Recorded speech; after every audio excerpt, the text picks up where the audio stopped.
How will you disrupt yourself? How will you disrupt yourself? How will you disrupt yourself? How will you? Welcome to the Disrupt Yourself podcast. I'm Whitney Johnson. I think, I write, speak, and live all things disruption, providing you with tools to move up the S-curve of learning in your career and in your life. This podcast has continued to grow as you've kindly shared your favorite episodes on social media and have taken the time to leave 5-star reviews on Apple Podcasts. Our review of the week is from, and I'm going to spell it out so I don't mispronounce it, HUAXC_us. Here's what they say. I've been listening to podcasts for years, and this is my first review ever. I get a great deal of value out of Whitney's podcast. The wide range of experiences of the people she interviews has really expanded my vision of what's possible, and the paths these people took or have taken has also offered great wisdom for me. I hold a professional certificate on coaching, so when I listen, I also pay attention to the questions Whitney asks. I'm sure she does prep work beforehand, but still really enjoy those many questions that are asked spontaneously in the moment. Thank you, team.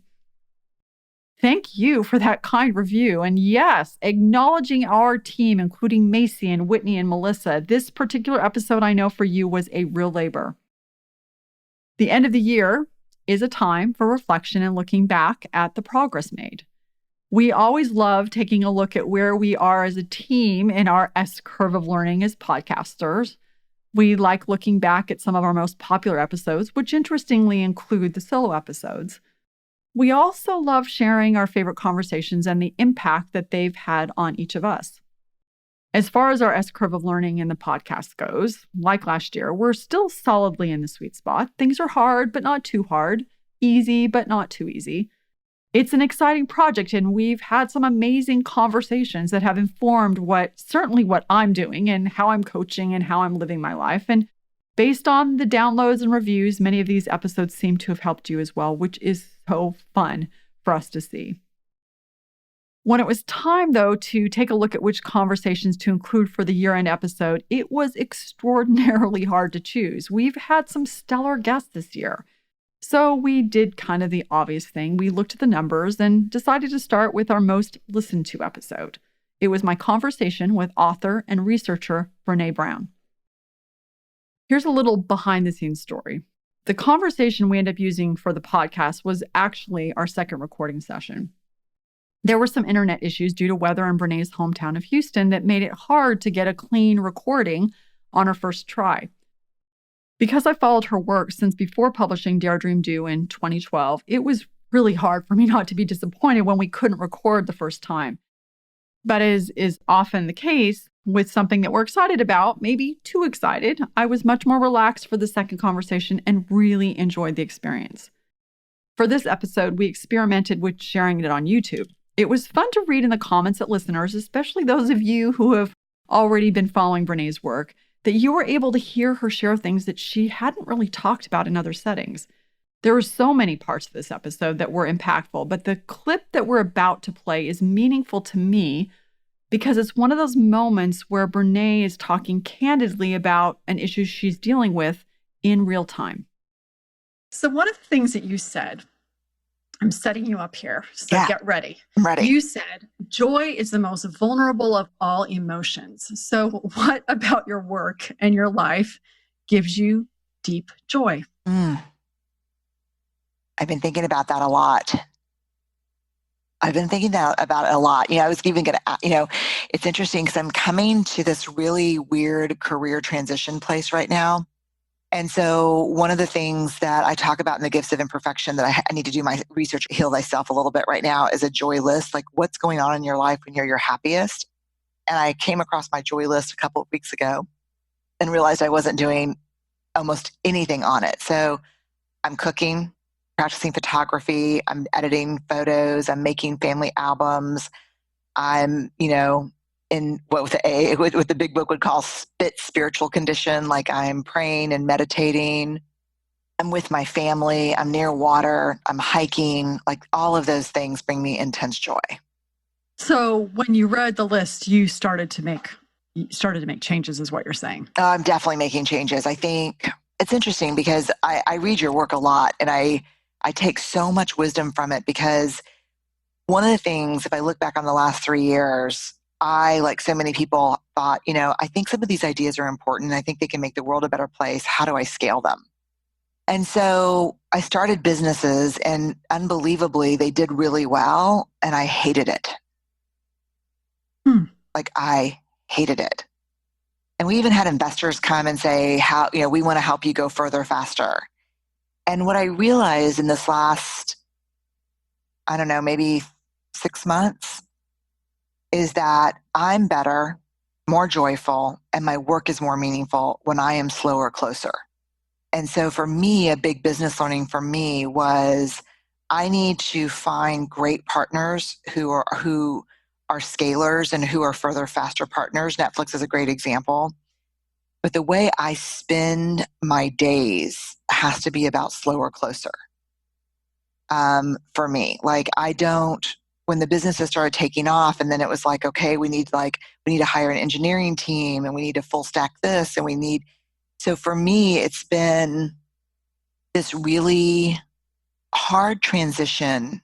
And I think it goes back a lot, to be honest with you, Whitney, to your work about the 2.5 times. I think I've spent a lot of my career proving. And I'm at the place now where I'm trying to inhale and ask myself, am I doing this to prove that I can, or because I want to and it brings me joy? And those two things are not the same all the time for me. For most of us, no. So now I'm really trying to make sure that when a new project comes along, or when a new opportunity comes my way, instead of looking at what it could do for the work and the platform, and, I ask myself, what are my days going to look like? What are my next 180 days going to look like? If you say yes. If I say yes. That's really been a changer for me. Like, that's been big. It sounds to me like this is a new arena moment for you. Oh my God, it really is. Oh, I hate it. Like, I just want to sit in the stands and have some popcorn and kick back for, I don't know, 6 months or so. It's definitely a new arena for me. I think I need to be intensely and joyfully in my life in order to write about things that are meaningful for people. And isn't that what we all love about Brene? That she writes about things that are meaningful. There are so many good reminders here as we finish the year. Like, do you have a joy list?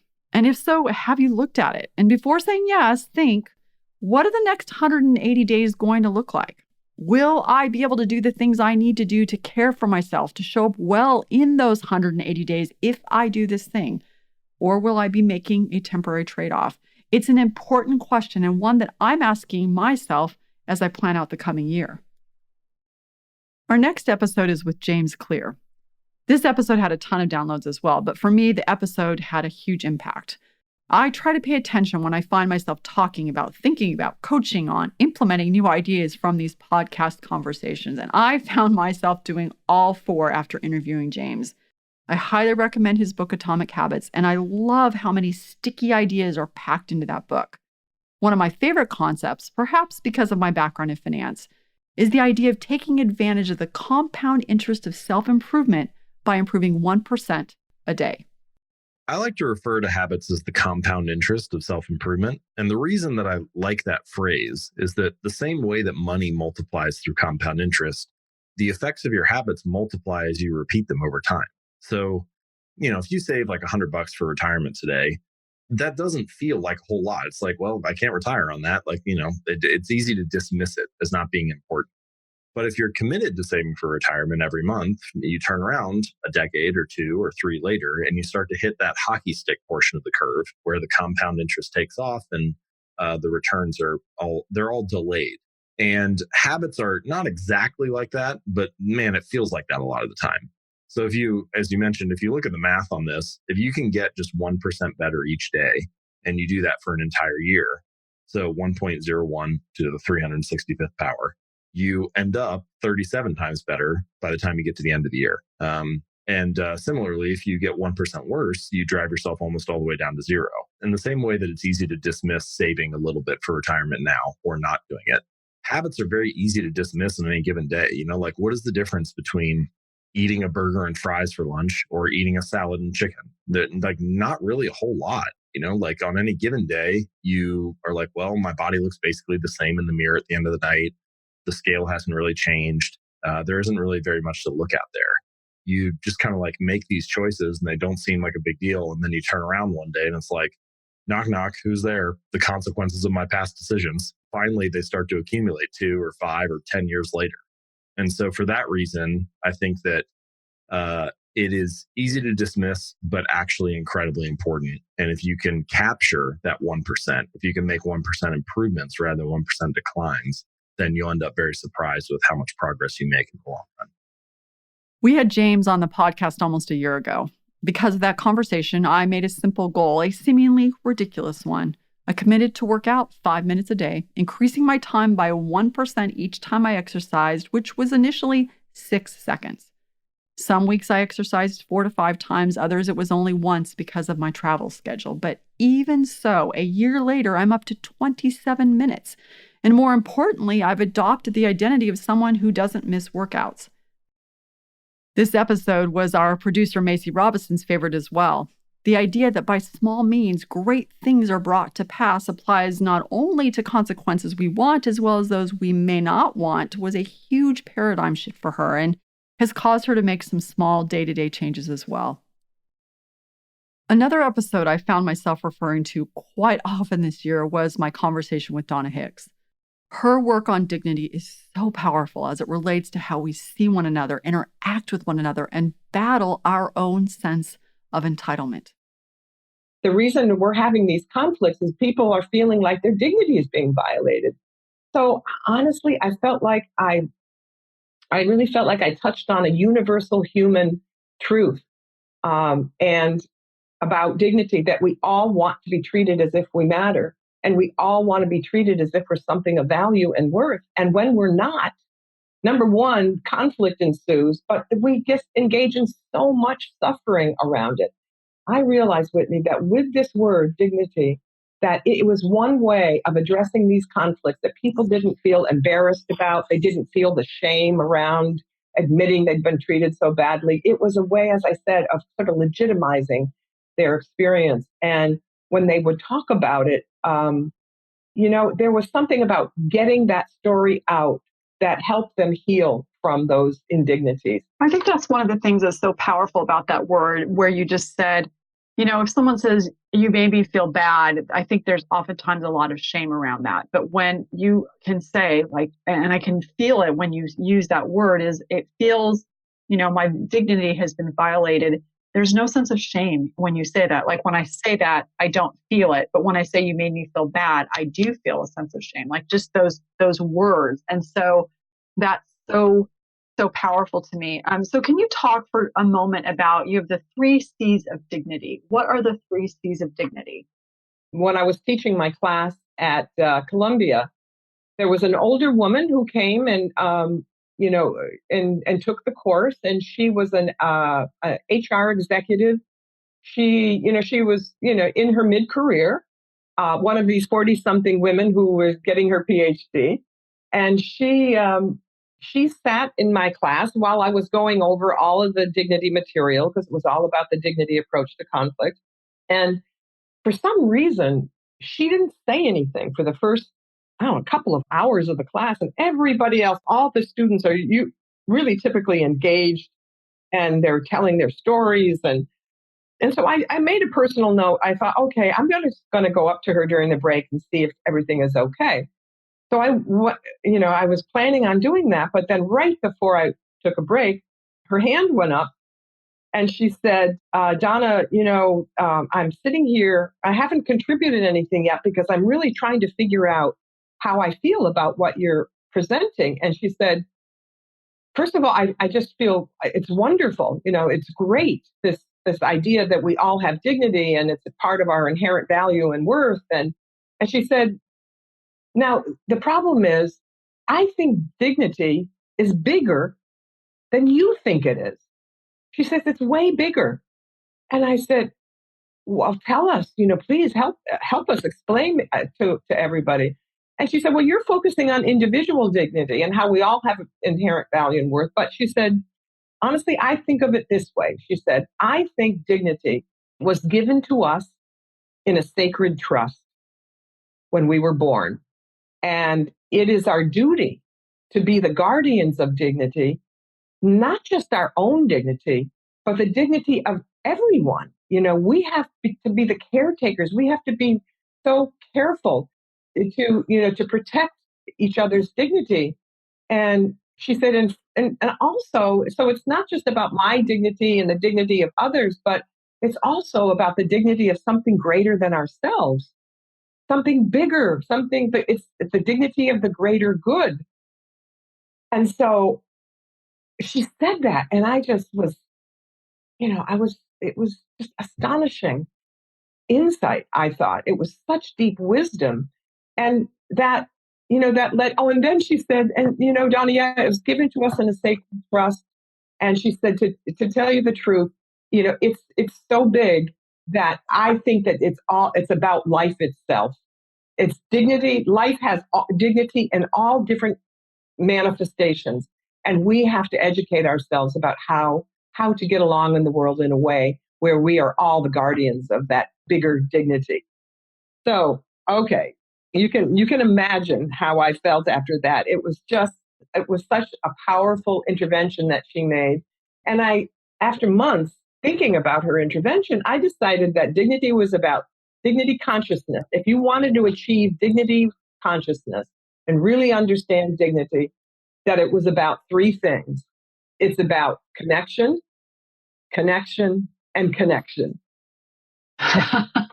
Yeah. Do you tell? Yes. And so the first connection is to our own dignity. We have to have a direct link and connection. No, we have to know that we have inherent value and worth. We also need to have a connection to the dignity of others, because if we are born with it, so is everybody else. And so that connection to others, seeing it in others and honoring it in others and protecting it in others. And the third C is to something greater than ourselves, right? So it's some people who are religious say it's their connection to, creator, their God. I tend to think of it a little more practically in my practice because, I say to people, well, look, it's great to be connected to your dignity and the dignity of others and treat others well, but it's also important to have a purpose in your life. It's also important to do something to contribute to the greater good and to be mindful that life isn't just about us here. There's a whole world out there, including the environment, right? Including nature. We need to protect nature and the dignity of our planet. And so when I work with young people, especially who are, trying to figure out what they want to do with their lives, I say, look, just make sure that these three C's are in alignment. Make sure you're connected to your own dignity. You treat other people with dignity, and that you have some kind of connection to the greater good. What can you be doing to contribute to the greater good? And they say, this is what we want to make our lives meaningful. They say, we're searching for meaning. We don't want to just go out and get a high-paying job and buy a house we want to contribute. Millennials are great that way. They really, I don't want to overgeneralize, but my students, they all feel that way. They understand that there's something greater than us out there, and that we have to be the guardians of that. So powerful. I will never hear the word dignity in the same way again. I encourage you to go back and listen to all of these, but especially Donna's episode. Next up, we're featuring the conversation I had with Marcus Buckingham, one of my favorites and the favorite episode of one of our sound engineers, Melissa Ruddy. Marcus and I talked not only about strengths and how we can double and triple down on them, but how there are lies we tell ourselves as leaders that can lead to complete disengagement in the workplace. I loved this section on feedback. Well, the lie is that people need feedback. And the reason, of course, that's a lie. We're in the middle of a feedback fetish at the moment because one of the problems people saw in the world of work is that people don't get enough time with their team leader. People don't focus on one another enough. We do performance reviews once a year, and you get a lot of people coming to work and feeling lonely and ignored. And there's no question, if you want to really disengage someone, then ignore them. And so we've tried to redress that by saying we can't ignore people by only paying attention to them once a year. We need to give them constant, ongoing, frequent feedback. And there's no question that's right. I mean, people do not flourish when you're just paying attention to them once a year. So the continual, more ongoing part of the feedback fetish at the moment is right and real. The problem is that we've then connected the continuousness to something called feedback. And feedback is, the way that it's currently practiced, is based on the idea that the way to help you excel is for me to tell you what you're doing wrong and to tell you what you need to do it right. And the premise there is that excellence is defined in isolation from you. I got a model of it over here. And second, that I'm the source of truth about what you are doing wrong. And you need the benefit of my point of view on this, because if you didn't have me here, you wouldn't see the truth about you. I'm the source of truth about you. And then, of course, the theory of learning that feedback embodies is that my way is your way, that I'm going to tell you how to do it. And you should try and learn how to do it, because learning is really just filling up an empty vessel. And that's what feedback is based on. But if you want them to excel, you've got to have a whole different set of interventions. Excellence in any role, whether it's nurse or teacher or salesperson, is idiosyncratic. It's everyone who excels at being a pub manager, everyone who excels at being a salesperson or an emergency room nurse doesn't do it in exactly the same way. So the very first point, that I can get you to excellence by telling you to remediate how you don't fit into a model, doesn't work. The best team leaders in the world, the best teachers, and the best parents in the world know this. If excellence is idiosyncratic, I can't tell you how to do it. What I can do simply is pay attention right now to what's working with you. Because if I want you to get to great, the raw material of future greatness is current goodness, your current goodness, which means that the best thing I could do for you as a team leader is to pay attention to what's currently working about your actions or activities or situations right now. I've got to help you pay attention to those. And so really, I'm not a source of truth about who you are. I am a source of truth about my own reactions. So I can tell you my reactions. And in particular, what's really useful is my reactions to when I lent into you, or when I saw something work with you, or when I saw that other people were fascinated by what you were doing or saying, or what they were reading of what you'd written. And if I help you pay attention to the reactions of people, then you can use that as raw material to build yourself to excellence. Well, that's not feedback. That's attention. And in particular, I'm paying attention to what works about you. Gosh, if you do that, we tend to think of good job as the end of a conversation. Good job. Now let's focus. No, good job is the beginning of a conversation.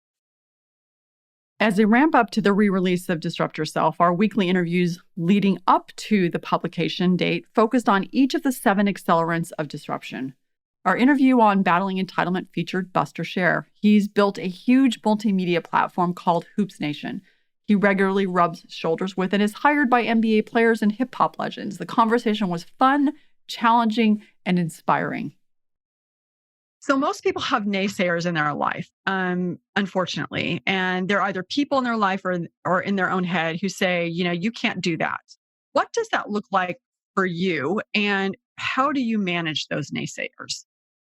I don't think I managed per se, but I definitely remember in the beginning, even when I had like 25,000 followers back then on Facebook, everyone thought it was the lamest thing in the world what I was doing. Even the broadcasting too on radio, people thought that was super lame. And I was definitely on the broadcasting side a little bit insecure as to what people thought about me broadcast. I loved the broadcasting. I wasn't insecure for a second about that, but more so about what people thought, because I'm sitting by myself, like have to set up a table and then sit and watch like JV girls field hockey when I'm like a new kid at the school, sophomore year. I don't know anybody. And I'm sitting down there calling plays, by myself, when usually nobody even broadcasts their games. So there was definitely that, and definitely got made fun of a ton on every front, all the way from dating back to like when I was doing the fantasy basketball stuff to this site called All NBA All Day, which I started my sophomore year of high school in Connecticut. Everybody thought that was lame. And I honestly think that's the reason that most kids don't do what they actually enjoy. And that's why they don't, cultivate these huge audiences or, find their path before college, because everyone's just making fun of everyone before then. So the second somebody like tries to do it, everyone else shuts it down. And I honestly think more younger people would be successful if that weren't the case. Wow. So that's really profound. Okay. So you've thought about this. What tips would you have for someone who is really passionate about something? Their peers are shutting them down. What is one or two practical tips around that? I thought that like the ages 14 to 18 are literally the best years of your life to create whatever you want to create. I understand that you're young and you have school and this and that, but you're living rent free, you have no overhead, and you're not in school yet. You're not in like real school, college yet. So you have a lot of flexibility, and you have access to the internet. I mean, it's ridiculous. You should just be creating social accounts around whatever you're interested in, interning during the summer for whoever you're inspired by, anything like that you should be doing. Because I think 14 to 18 is when you can set yourself up for the next 75 years. You can make $0 14 to 18 and set yourself up to make, tens of millions from 18 to 50. I really believe that. And I think schools should push that harder than, preparing for college. Next, the coach's coach, Carol Kauffman. Carol is the founder and executive director of the Institute of Coaching at Harvard Medical School. She is a veteran psychologist and professional certified coach who has participated in over 40,000 psychotherapy and coaching sessions. I was so intrigued by her response to the following question, one that she is uniquely qualified to answer. What's the difference between therapy and coaching? Well, I'm, of course, the perfect person to ask that question to. In therapy, what you want to do is you want to follow the trail of tears to get to a place of healing for your client. And in coaching, you follow the trail of dreams for this person to live the life they want. And what I think of it as is there's two houses, the house of therapy, the house of coaching. And there's a few rooms that look the same in those two houses, but they are very different houses. And you have a very different headset and set of intentions when you're coaching compared to when you're doing therapy. And it's not to say healing doesn't happen, but what you are doing is you're making that labyrinth of choices in a conversation that supports their vision of the future, supports their strengths. And you do so a lot through your questions. I'm not a coach who believes in just questions, but that's sort of the main pathway. So if someone comes to you, let's say I come to you and I say, Carol, I am looking for a coach and I would like for you to coach me. What's the first question that you would ask me or any prospective client? First, just really basic. So tell me about yourself and what you're looking for. Okay. And then I will explore that with them and then get a sense of that. Now, okay, this is going to be weird, but I'll tell you what my first task is when I have a first session with someone. And that is my goal is to like them, to figure out what is it about this person that's really wonderful and to like them. Not to be thinking about, do they like me? Can I impress them? Et cetera, because the key to great coaching is getting yourself in a place of ego-free, open-handedness. And much like that minister said to me when I was in my 20s, if this person is supposed to be my client, I don't have to push for it. We'll just have a conversation. And if I can find a way to care about the person, chances are something very good is happening. We will form the beginnings of a strong bond and then move forward. I'm doing a lot of other things at the same time, but coaching is really about finding a way to care about your client, then using everything in your repertoire to help that person become who they want to be. I said this at the end of my episode with Carol, but I think it bears repeating. Wouldn't the world be a better place if we all showed up and found ways to care about the people in our lives? If we used everything in our repertoire to help them become who they want to be? Another episode that surprised and inspired me was one that we did for the book launch around embracing constraints. This is such an important accelerant of disruption. We took a deep dive into it just 2 episodes ago on episode 140, but this conversation was a bit different. In it, I spoke to Jonathan Mendonça, one half of the hugely successful Choose FI, a podcast about his own story of embracing the constraint of being in debt and then making decisions that have allowed him to now be financially independent.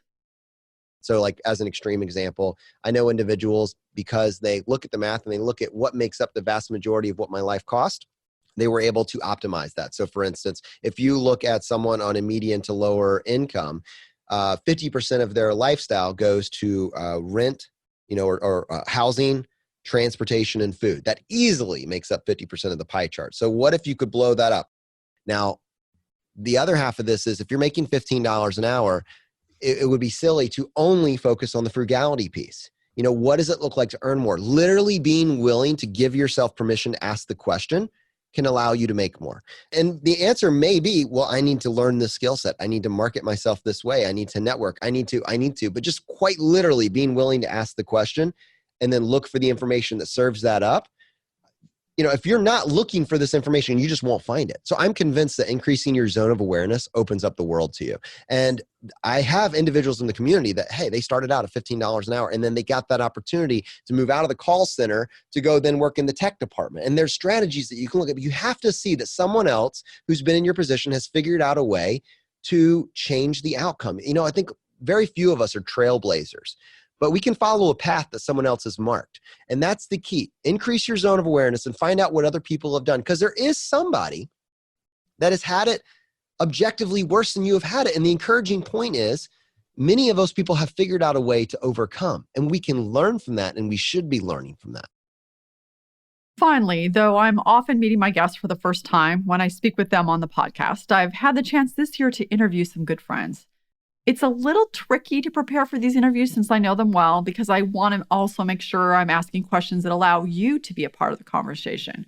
But one of my most delightful moments this year was my dear friend Liz Wiseman's response to the very first question that I always ask: where did you grow up and what did you want to be when you grew up? I thought I knew her answer, but after completely shocking me with this story of her wanting to be a lawyer after having to defend herself in small claims court at 17 when someone sued her as the owner of her seamstress business, I asked a follow-up question, and Liz shared this fun and inspiring story. I want to go back to the sewing for just a moment, because it's kind of a lost art these days, don't you think?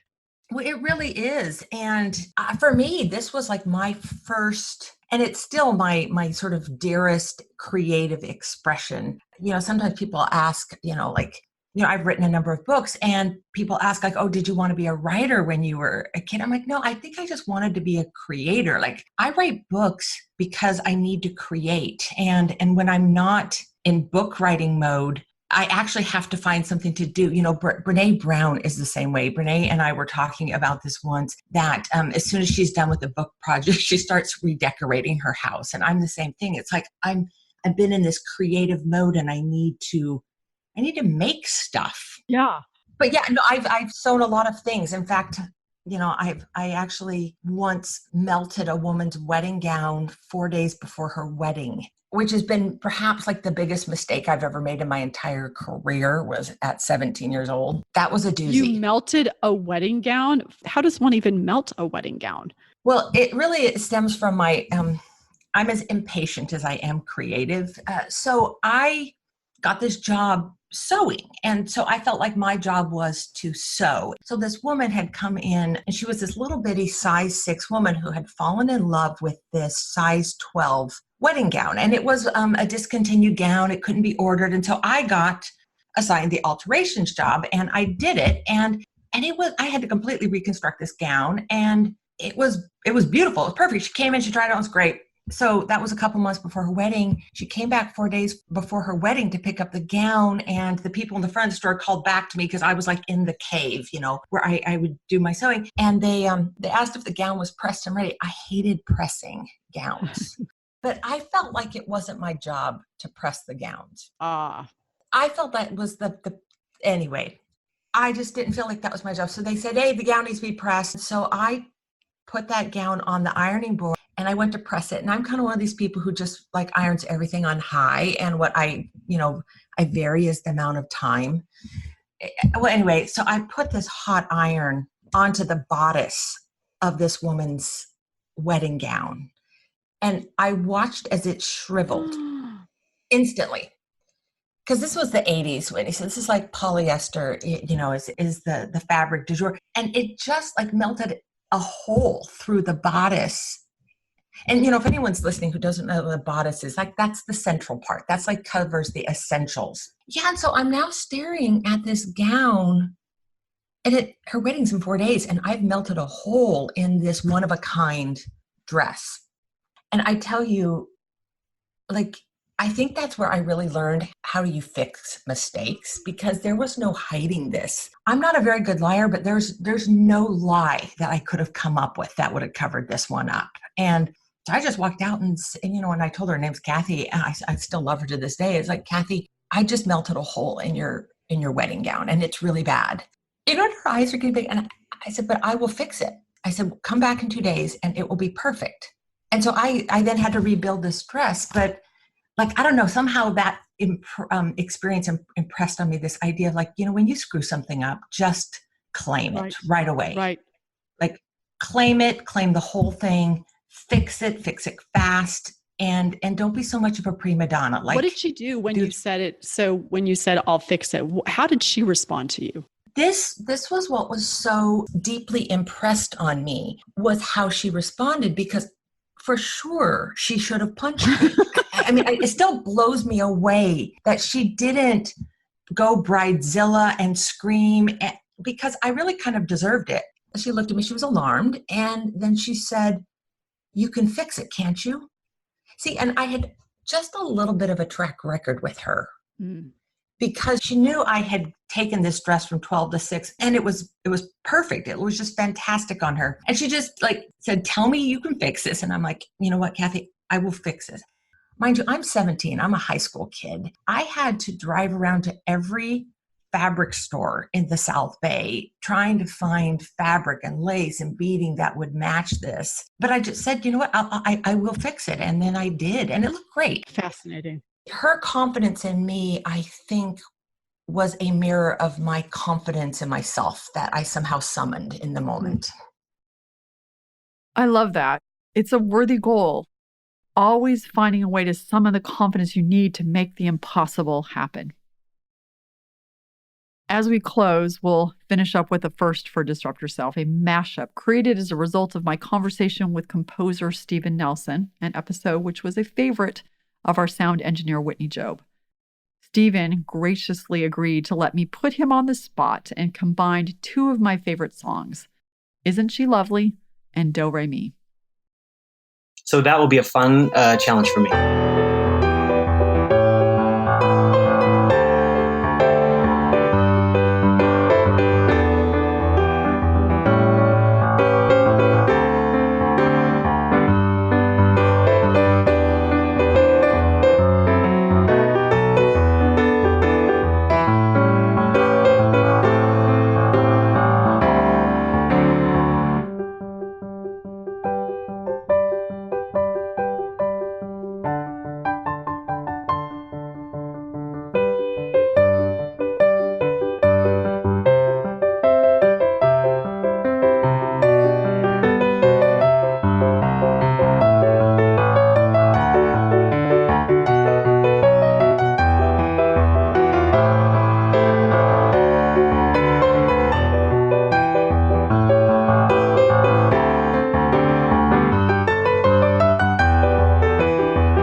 Thank you to our team at WLJ Advisors who bring these episodes to life each week.